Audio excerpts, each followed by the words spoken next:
জাদুর ফুল।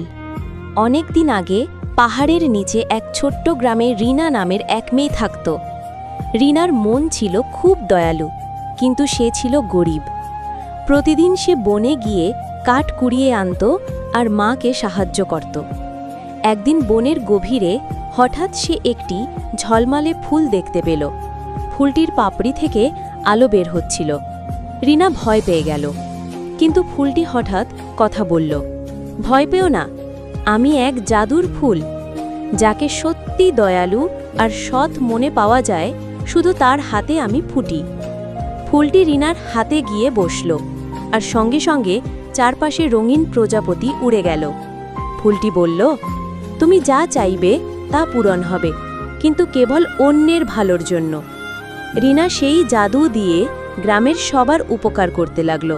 কেউ অসুস্থ হলে সে আরোগ্যের প্রার্থনা করত, কেউ ক্ষুধার্ত হলে খাবারের ব্যবস্থা হতো, আর দুঃখী মানুষ হাসি ফিরে পেত। একদিন গ্রামে খারাপ এক ব্যবসায়ী এসে গ্রামের জমি দখল করতে চাইল। সবাই ভয় পেয়ে গেল। তখন রিনা ফুলের কাছে প্রার্থনা করল, হে জাদুর ফুল, গ্রামকে রক্ষা করো।